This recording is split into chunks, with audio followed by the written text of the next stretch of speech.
আসসালামু আলাইকুম এভরিওয়ান, আপনারা সবাই কেমন আছেন? আমি তো ভালোই আছি।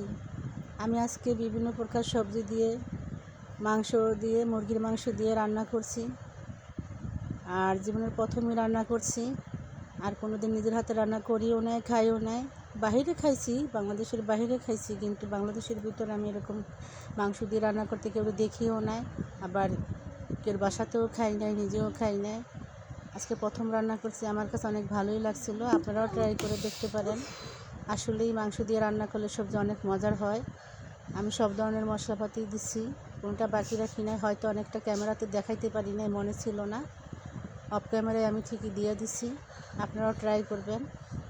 আর অনেক সময় দেখা যায় মাছ থাকে না, মাছের বদলা মুরগি আছে বা অন্য মাংস আছে, রান্না করে ফেলবেন, সমস্যা নেই। মজা যদি লাগে রান্না করলে সমস্যা কোথায়? খাওয়ার উপযোগী যদি হয়, খাওয়া যায় যদি, তাহলে তো কোনো সমস্যা হওয়ার কথা না।